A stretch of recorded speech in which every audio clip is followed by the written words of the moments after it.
সকলোৱে জানো যে সদৌ চাওতাল ছাত্ৰ সন্থা বুলি এটা সংস্থা আমাৰ ইয়াত বহুত দিনৰ পৰা আমাৰ জাতি জনগোষ্ঠীৰ উত্থানৰ কাৰণে কাম কৰি আহিছে আৰু তেখেতসকলৰ অহা মাৰ্চ মাহৰ মাৰ্চ মাহৰ 25, 26 আৰু 27 তাৰিখে তিনিদিনীয়া কাৰ্যসূচী লৈ 20তম যিটো প্ৰতিষ্ঠা দিৱস তথা কনফাৰেন্স এনুৱেল কনফাৰেন্স তেখেতসকলে পাতিবলৈ গৈ আছে সেইখন স্থানত। আমি সকলোৱে জানো যে আমাৰ চাওতাল জনগোষ্ঠীটো এটা প্ৰাচীন জনগোষ্ঠী আৰু এই জনগোষ্ঠীটোৰ সৰ্বাংগীন উন্নতিৰ কাৰণে উত্থানৰ কাৰণে আমাৰ সদৌ চাওতাল ছাত্ৰ সন্থাই তেখেতসকলে আৰম্ভৰ পৰাই দেহে কেহে লাগি আছে আৰু এই জনগোষ্ঠীটোক নিজৰ যিটো জাতি হিচাপে জনগোষ্ঠী হিচাপে যিটো এটা পৰিচয় সেইটো স্থাপন কৰিবলৈ ক'ব লাগিব যে এতিয়া প্ৰায় সক্ষম হৈছে আৰু তেখেতসকলৰ নেতৃত্বত সঁচাকৈ আমাৰ ৰাইজে আমাৰ জনগোষ্ঠীটোৱে আমাৰ সমাজখিনিয়ে বহুত লাভান্বিত হৈছে আৰু বহুত দিশত আমি আগুৱাই যাবলৈ এতিয়া সক্ষম হৈছোঁ আৰু তেখেতসকলে মাৰ্গদৰ্শকৰ এটা কাম কৰিছে মানুহৰ মাজত ৰাইজৰ মাজত এটা সচেতনতা এটা সজাগতা আনিবলৈ তেখেতসকলে বহুত প্ৰয়াস কৰিছে ছাত্ৰ ছাত্ৰীবিলাকৰ উন্নতিৰ কাৰণে তেখেতসকলে বহুত কাম কৰিছে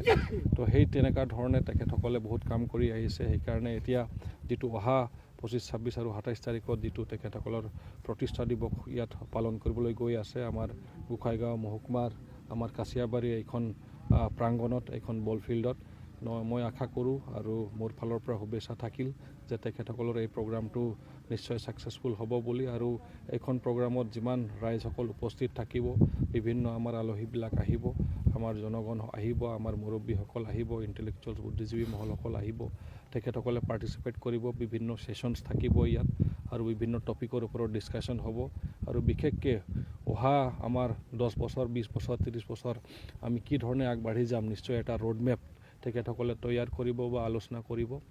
আৰু এতিয়ালৈকে আমাৰ কিমান কি হ'ব পাৰিছে জনগোষ্ঠী হিচাপে আৰু কি ক'ত গেপ হৈ আছে আমি ক'ত কাম কৰিব লাগিব গোটেইখিনি আলোচনা এইখন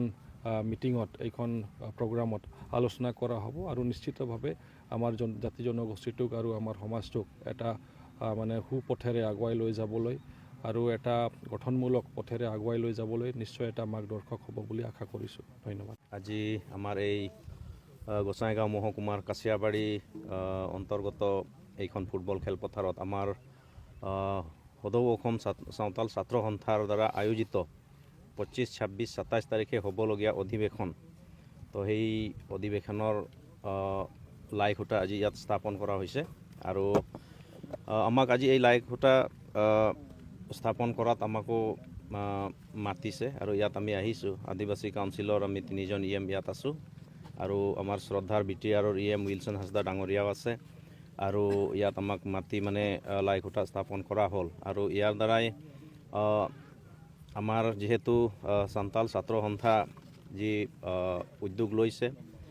বা আমাৰ জাতিৰ উন্নতিৰ হকে এটা ভাল মানে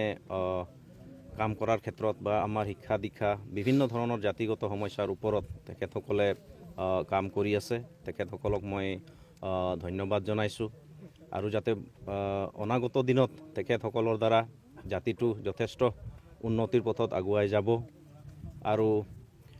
অহা 25, 26, 27 তাৰিখে যিটো অধিৱেশন হ'ব আমাৰ ৰাইজৰ প্ৰতি আমাৰ অনুৰোধ থাকিব যাতে এই প্ৰগ্ৰামত সকলোৱে ধৰ্ম বৰ্ণ নিৰ্বিশেষে ভেদাভেদ নকৰাকৈ যাতে এই প্ৰগ্ৰামত উপস্থিত হয় আমি আজিৰ এই ফুটবল খেলপথাৰৰ পৰাই জনসাধাৰণক আমাৰ চাওতাল ৰাইজসকলক অনুৰোধ জনাইছোঁ আৰু যাতে জাতিৰ কামত সকলোৱে ওতঃপ্ৰোত জড়িত হৈ নিজৰ জাতিটোক আগুৱাই লৈ যোৱাত গুৰুত্ব প্ৰদান কৰে।